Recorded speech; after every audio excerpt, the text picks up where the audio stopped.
Welcome to Concrete Block, the podcast where we dive into the latest global news and trends. I'm your host, Walter. Today, we're going to explore the complex landscape of Middle Eastern politics, specifically focusing on Turkey's ambitions in the region. Turkish President Recep Tayyip Erdogan has long been a key player in regional affairs, with his country straddling Europe and the Middle East. However, his vision for a Turkish-led order, often referred to as a Pax Turkica, faces numerous challenges. Erdogan's desire to extend Turkey's influence in Syria, Iraq, and the Eastern Mediterranean is driven by a combination of historical, cultural, and strategic factors. He envisions a Turkey that plays a dominant role in regional affairs, leveraging its military, economic, and diplomatic strengths to shape the future of the Middle East. However, this vision is not without its critics, who argue that Turkey's assertive foreign policy could destabilize the region and undermine the interests of other key players, such as Israel and the Gulf monarchies. One of the main obstacles to Erdogan's plans is the rivalry with Israel, which has significant military presence in Syria and is deeply concerned about Turkish ambitions in the region. The two countries have been engaged in a series of proxy battles, with Turkey supporting Palestinian causes and Israel responding with force. These tensions have spilled over into other areas, including intelligence partnerships and diplomatic relations. The United States, under the Trump administration, has taken a more accommodating approach towards Turkey's regional aspirations. However, this support is not without its limitations, and it remains to be seen whether the U.S. will continue to back Erdogan's plans in the face of opposition from other key allies, such as Israel and the Gulf states. Despite these challenges, Turkey remains a major player in the region, with significant economic and military resources at its disposal. However, its ability to project power and influence is constrained by domestic problems, including a fragile economy and declining institutional capacity. Erdogan's rule has been marked by authoritarian tendencies, which have eroded trust in Turkish institutions and undermine the country's ability to attract foreign investment. As we delve deeper into this complex story, it becomes clear that Turkey's ambitions in the Middle East are driven by a mix of historical nostalgia, strategic calculation, and domestic politics. While Erdogan's vision for a Pax Turkica may be appealing to some, it is unlikely to become a reality anytime soon, given the numerous challenges and obstacles that stand in its way. We'll be right back with more of today's top news on Concrete Block. Welcome back to Concrete Block. We're diving into the latest developments in the ongoing conflict between Ukraine and Russia. Reports have surfaced that Ukrainian President Volodymyr Zelensky is set to meet with U.S. President Donald Trump in Florida as part of an effort to negotiate a potential peace deal. This meeting comes on the heels of recent technical talks between Ukrainian and Russian negotiators, which have generated what Zelensky describes as new ideas on how to end the war.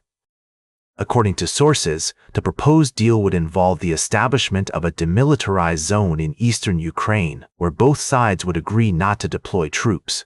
This compromise could potentially avoid settling the contentious issue of legal ownership over the disputed territory.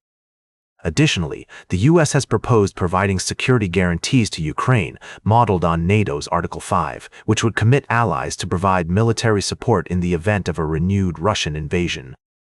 It's worth noting that Russia has expressed skepticism about certain aspects of the proposal, particularly with regards to territorial concessions. Kremlin officials have emphasized their commitment to continuing negotiations, but it remains to be seen whether a mutually acceptable agreement can be reached. Zelensky has signaled that Ukraine is willing to make concessions, including pulling back troops from the front line in exchange for similar actions from Russia. As the situation continues to unfold, we'll be keeping a close eye on developments and bringing you updates as more information becomes available. The stakes are high, with the potential for a lasting peace hanging in the balance. We'll be exploring this story further in the days to come, examining the complexities and nuances of the conflict. For now, it's clear that the path forward will be fraught with challenges, but the prospect of a negotiated settlement offers a glimmer of hope for a resolution to the conflict. Welcome back to Concrete Block. As we wrap up today's show, let's take a closer look at the latest developments in Latin America. A recent report highlights the complex and often tense relationships between countries in the region, particularly with regards to the United States. The story begins with the recognition of Maria Corina Machado, a Venezuelan opposition leader, as the 2025 Nobel Peace Prize recipient for her tireless efforts towards democratization in Venezuela. This acknowledgement comes at a time when the country is facing immense pressure from the Trump administration, which has been using aggressive tactics to apply pressure on the authoritarian government of Venezuelan President Nicolás Maduro. Meanwhile, the United States has also been involved in deadly strikes on alleged drug boats in the region, killing over 100 people this year. The lack of transparency regarding these operations has raised concerns among regional neighbors and some members of the opposition who view these actions as a step too far.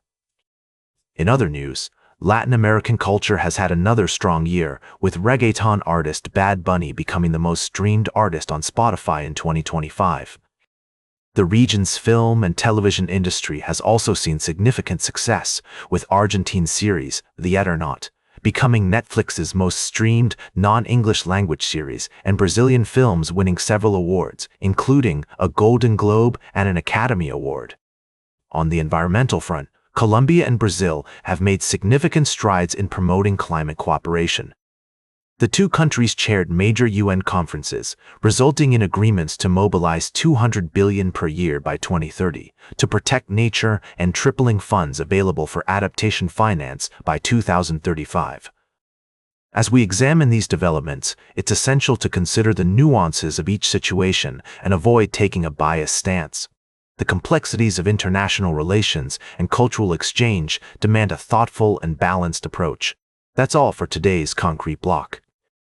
Remember to like, share, and subscribe, and until next time, stay informed.